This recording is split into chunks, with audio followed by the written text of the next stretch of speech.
महामानव गौतम बुद्ध और उनके मानवतावादी व वैज्ञानिक धम्म में आपका बहुत बहुत स्वागत है।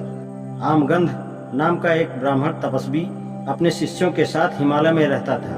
वे ना तो मछली और ना ही मांस खाते थे। प्रतिवर्ष वे कुछ नमक खटाई की खोज में अपने आश्रम से नीचे उतरकर बस्ती में आते थे। गांव के लोग उनका आदर पूर्वक स्वागत करते थे और 4 महीने तक लगातार उनका आतिथ्य करते थे। तब एक बार भिक्षुओं सहित भगवान बुद्ध भी उसी गांव में आते तो लोग तथागत का धम्मोपदेश सुनकर उनके श्रावक बन गए। सदा की भांति उस वर्ष तपस्वी आमगंध और उसके शिष्य भी उस गांव में आए, किंतु गांव के लोगों ने उसी उत्साह से उनका स्वागत नहीं किया। आमगंध को यह जानकर निराशा हुई कि तथागत ने मछली और मांस के भोजन का निषेध नहीं किया। इस बात की पुष्टि करने के लिए वह सावथी के जेतवन बिहार पहुंचा, जहां उस समय तथागत विराजमान थे। वह बोला, बाजरा, फलिया और फल, खाने योग्य पत्ते और जड़ें, किसी भी लता पर लगने वाले फल उचित ढंग से प्राप्त की गई इन चीजों को जो भी सदाचारी खाता है वह सुख भोग के लिए झूठ नहीं बोलता। आप दूसरों के द्वारा दिए गए तथा अच्छी तरह से पकाए गए स्वादिष्ट, शुद्ध और उत्तम भोजन को ग्रहण करते हैं। जो इस प्रकार चावल से बनाए गए पुलाव का मजा लेता है वह आमगंध खाता है।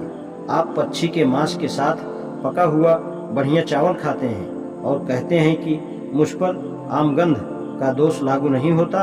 मैं आपसे इसका अर्थ जानना चाहता हूँ कि आपका यह आमगंध किस तरह का है। तथागत ने उत्तर दिया, जीव हिंसा करना, पीटना, काटना, बांधना, चुराना, झूठ बोलना, ठगना, धोखा देना, अनुपयोगी ज्ञान तथा व्यभिचार, ये आमगंध है, मांस का खाना नहीं। इस संसार में जो व्यक्ति इंद्रिय विषयों में असंयत होते हैं, अच्छी लगने वाली वस्तुओं के प्रति लोभी होते हैं, अपवित्र कार्यों में लिप्त होते हैं, कुटिल होते हैं, नाशवादी विचार के होते हैं, अनुकरणीय नहीं होते, ऐसा होना ही आमगंध है, मांस खाना नहीं। इस संसार में जो लोग कटु होते हैं, कठोर होते हैं, चुगलखोर होते हैं, विश्वासघाती होते हैं, निर्दयी होते हैं, अहंकारी होते हैं, अनुदार होते हैं तथा किसी को कुछ भी न देने वाले होते हैं, ऐसा होना ही आमगंध है, मांस खाना नहीं। क्रोध, अभिमान, दुराग्रह, विरोधी भाव, ठगी, ईर्ष्या, सेखी बघारना, अधिक अहंकार, कुसंगति, यह आमगंध है, मांस का खाना नहीं। जो दुश्शील होते हैं, कर्ज को लौटाते नहीं हैं, दूसरे की झूठी निंदा करते हैं, ढोंगी होते हैं, जो इस संसार में निकृष्टतम होते हैं तथा इस प्रकार के दुष्कर्म करते हैं, यही आमगंध है, मांस का भोजन नहीं। जो लोग संसार में दूसरों के प्रति असंयत होते हैं, जो दूसरों को हानि पहुंचाने में लगे रहते हैं, दूसरों की वस्तुएं छीन लेते हैं, दुश्शील होते हैं, निर्दयी होते हैं, कठोर होते हैं तथा अनादर करने वाले होते हैं, ऐसा होना ही आमगंध है, मांस भोजन नहीं।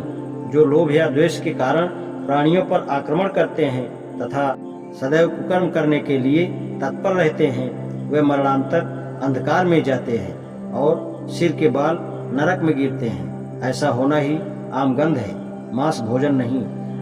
मछली तथा मांस भोजन से विरत रहने से, नंगे रहने से, सिर मुड़ाने से, जटाएं रखने से, भभूत रमाने से, मृगछाल धारण करने से, अग्नि में आहुति देने से, अमृत प्राप्ति के निमित्त विभिन्न प्रकार की तपस्याएं करने से, जादू टोने से, बलि चढ़ाने से और ऋतु के अनुसार पूजा पाठ करने से आदमी की तब तक शुद्धि नहीं हो सकती जब तक उसके संदेह विचिकित्सा दूर नहीं होते।